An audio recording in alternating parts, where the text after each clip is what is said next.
Découvrez un résumé de l'actualité macroéconomique de la semaine et les principaux éléments à suivre sur les marchés au cours des prochains jours avec Alexandre Baradez, chef analyste chez IG. La semaine qui s'achève aura donc été marquée une nouvelle fois par la publication des chiffres d'inflation aux États-Unis. Deux grosses données d'inflation, une concernant l'inflation globale qui inclut tous les items. Cette inflation continue de se replier en retombant dans la zone des 4,9%. C'est un des chiffres les plus bas observés depuis, les plus bas entre guillemets évidemment, observés depuis 2021, alors qu'on avait une inflation globale à plus de 9% il y a encore quelques mois. Donc ça continue de progresser sur l'inflation globale, mais en revanche sur l'inflation cœur, qui est l'inflation qui concerne surtout la partie des services notamment, ou en tout cas l'inflation de laquelle on retire les éléments les plus volatiles comme l'alimentation ou l'énergie, et bien sur cette inflation-là, on a toujours une persistance en fait de cette inflation. On n'a pas de grosse amélioration. En gros, sur les 4 derniers mois, on a varié entre 5,5 et 5,6% sur 4 mois, donc en annuel, en termes de niveau. Ce qui veut donc dire quoi ? Ce qui veut donc dire que l'inflation est particulièrement collante, pour reprendre un terme souvent employé par les membres de différents membres de banques centrales. C'est une inflation qui a du mal à baisser, et donc on peut se satisfaire du fait que globalement, par rapport au mois précédent, on a eu une petite amélioration, mais elle est simplement de 0,1%. On rappelle que l'objectif de la Banque centrale américaine pour cette inflation, comme pour la BCE d'ailleurs, pour l'inflation en Europe, c'est de la ramener à 2%.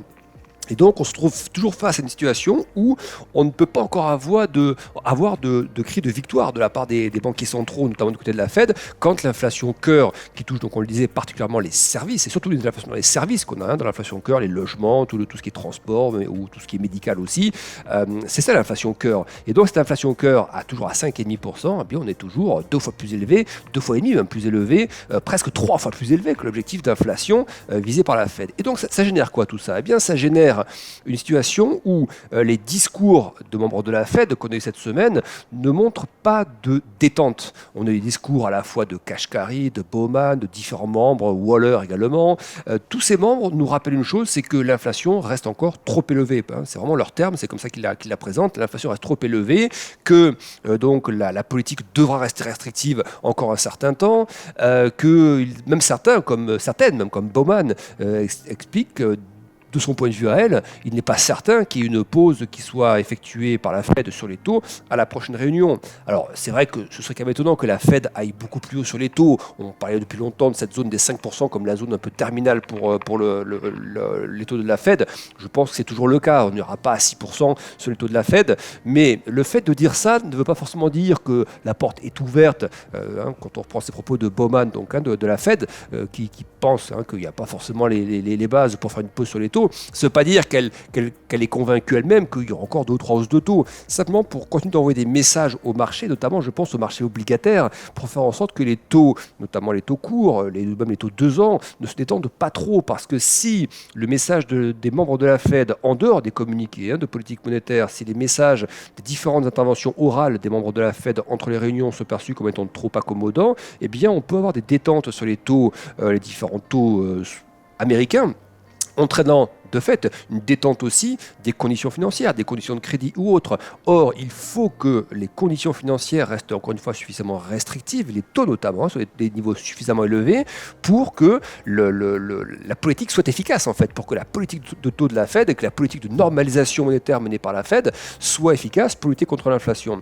Et donc on a un peu cette impression-là, c'est-à-dire que pas certain que les membres de la Fed laissent la porte ouverte à beaucoup plus de hausses de taux, probablement qu'on va arriver à une pause dans très peu de temps, mais ce qu'il rappelle en revanche, c'est que même si toutefois il y avait une pause sur les hausses de taux, ils ne le disent pas tel quel, mais c'est ce qu'on peut peut-être essayer de soupçonner dans leurs propos, c'est que derrière les taux vont rester élevés plusieurs mois avant de baisser. C'est-à-dire qu'il y aura ce fameux plafond en fait, un plafond sur les taux, mais ça plafond ne veut pas dire qu'on rebaisse les taux tout de suite. Et c'est en ça aussi probablement que le marché est peut-être un petit peu trop enthousiaste à ce stade. C'est qu'il y a toujours des anticipations aujourd'hui de baisse de taux de la Fed d'ici la fin de l'année.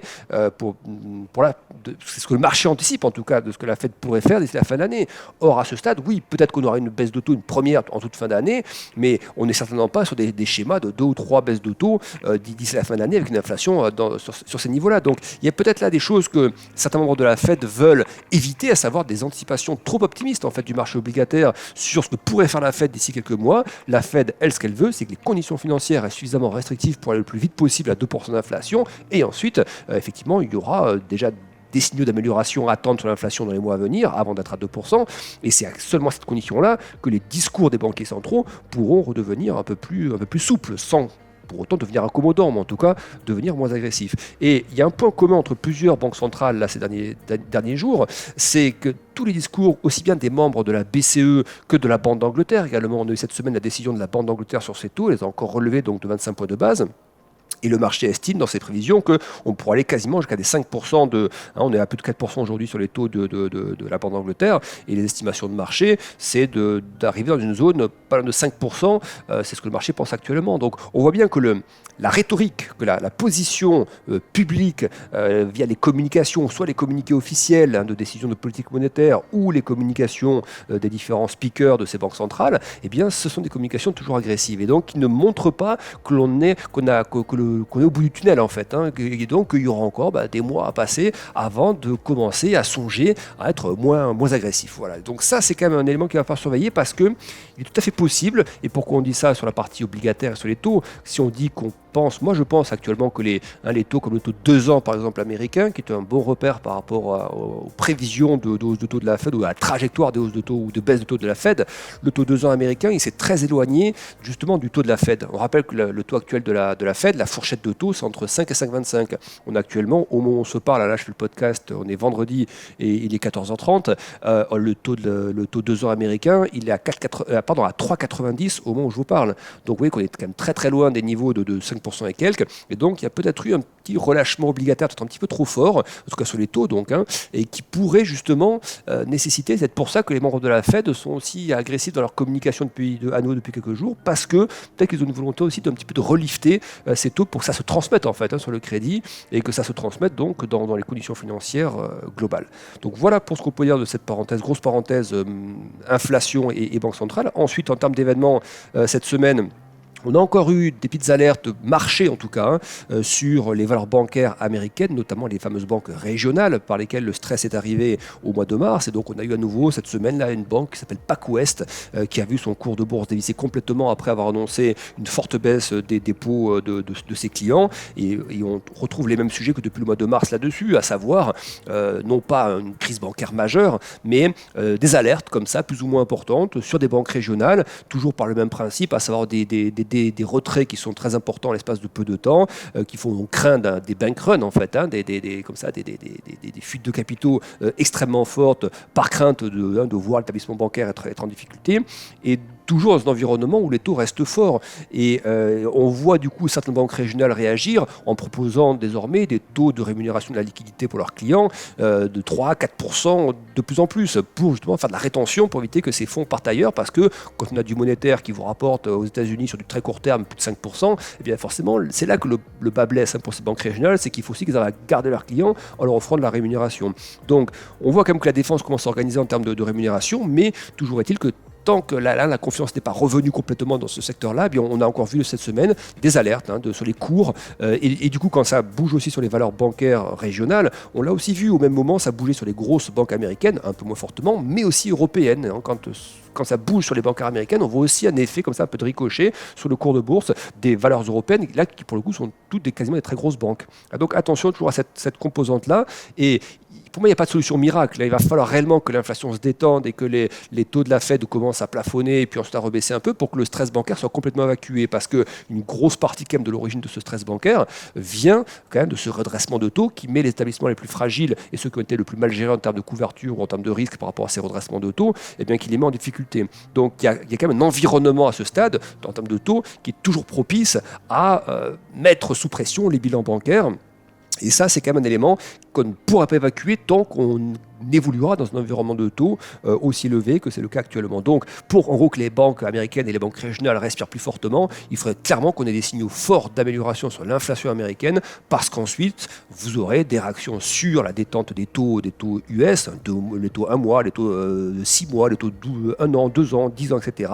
Et de fait, une amélioration de la structure des bilans bancaires par un renforcement de la valeur obligataire, du coup, vu que les taux baissent, les obligations se renforcent, et donc il y aura un peu moins de faiblesse de ce côté-là. Donc pour l'instant, on n'y est pas encore, donc ça reste un élément à surveiller, sachant en plus que le marché attend des annonces de la FDIC, donc, qui pourrait peut-être annoncer une extension des garanties sur les dépôts, etc. aux États-Unis, mais qui vient toujours pas pour l'instant. Donc on a toujours cet élément-là. Et puis quand on regarde au niveau des programmes d'urgence que la Fed avait mis en place, donc que la Réserve fédérale avait mis en place au mois de mars, notamment les programmes de prêts pour accorder la liquidité aux banques sous forme de prêts court terme, on voit que les demandes de ces prêts restent toujours assez élevées. On n'a pas de détente massive de ce côté-là, ce qui veut dire que les banques demandent toujours la liquidité à la Fed sous forme de prêts. Alors c'est des prêts qui peuvent aller jusqu'à 1 an, c'est pas forcément du prêt d'urgence là sur 24 heures, mais il y a toujours sur ces prêts qui peuvent avoir une durée maximum de 1 an, eh bien on a toujours une demande qui est présente, donc qui montre bien que le stress bancaire n'est pas complètement évacué à ce stade. Donc ça reste un point quand même un point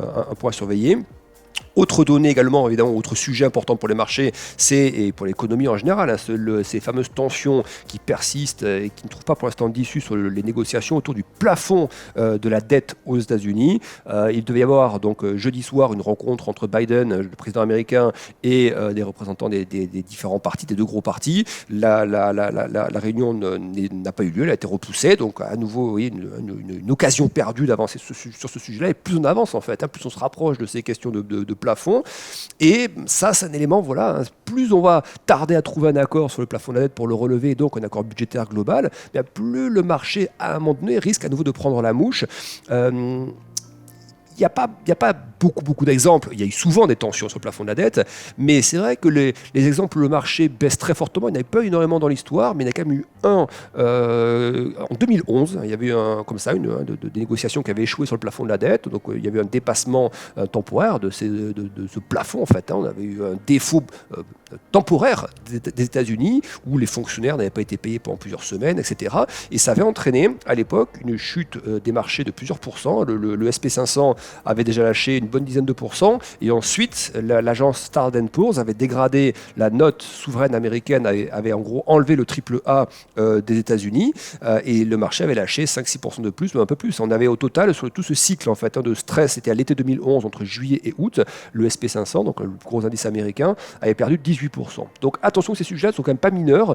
Rien n'indique qu'on va arriver dans un niveau de stress tel qu'en 2011, mais l'histoire nous montre que dans un schéma où réellement la situation s'embourbe, eh bien, le marché a pu lâcher dans l'histoire récente jusqu'à 18% sur ce schéma de tension sur la dette américaine, sur le plafond de la dette.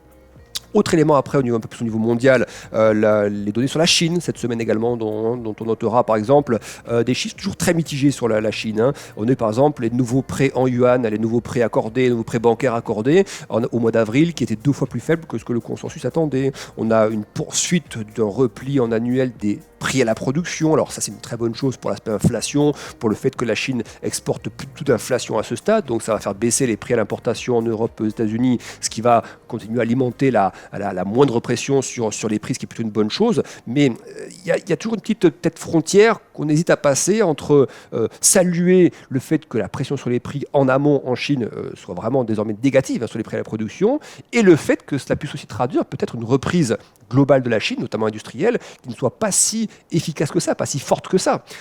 Et il y a plusieurs indices qui vont dans ce sens-là. Le pourcentage de progression des exportations, par exemple, qui ont un petit peu ralenti en avril par rapport au mois de mars. On note également les cours des métaux industriels, le cuivre et d'autres métaux. Le cuivre est revenu sur ses plus bas annuels, a donc quasiment effacé tout l'effet lié à l'annonce de réouverture de la Chine à partir de novembre.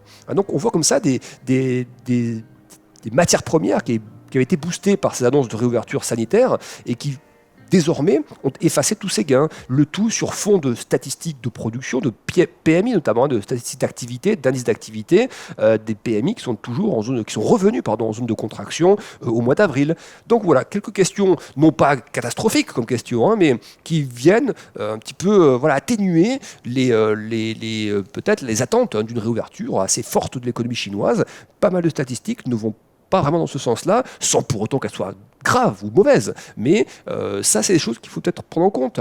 Pour les valeurs cycliques qui ont beaucoup rebondi justement depuis le second semestre de l'année dernière, est-ce que justement on n'a pas des indications que, attention, peut-être au cycle économique, on a des signaux de ralentissement aux États-Unis également, est-ce que c'est pas le moment pour certaines valeurs cycliques de prendre un petit peu les gains après l'énorme parcours haussier de ces derniers mois. Donc ça, c'est un élément à surveiller également. On note également l'abaissement des prévisions de croissance de la part de la grosse agence, on en parlait à l'instant, Standard & Poor's, donc, qui s'appelle désormais S&P Global. Cette agence a abaissé de 0,2% sa prévision de croissance pour les États-Unis cette année, donc la faisant passer de 1,4 à 1,2%, mais c'est surtout pour 2024 qu'on a une forte baisse, une forte révision à la baisse de la prévision de croissance. On passe de 1,5 ou 1,6, je ne sais plus exactement, à 0,9%.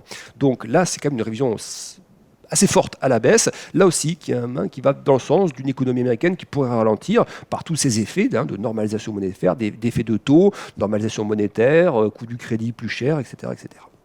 Voilà ce qu'on pouvait dire cette semaine sur la macro. Dernier élément avant de passer au programme pour la semaine prochaine. Deux petits éléments. Un élément d'abord sur les inscriptions hebdomadaires au chômage qui ont progressé aux États-Unis. Donc ça, c'est un signal plutôt encourageant pour la Fed qui veut dire que le marché de l'emploi se détend un petit peu. Donc reste désormais à en voir les signes sur les salaires qui progressent encore trop fortement pour la Fed. On a encore des 4,4% de progression sur les salaires. Donc c'est incompatible avec un retour de l'inflation à 2%. Donc il va falloir que ce marché de l'emploi se détende un petit peu plus quand même.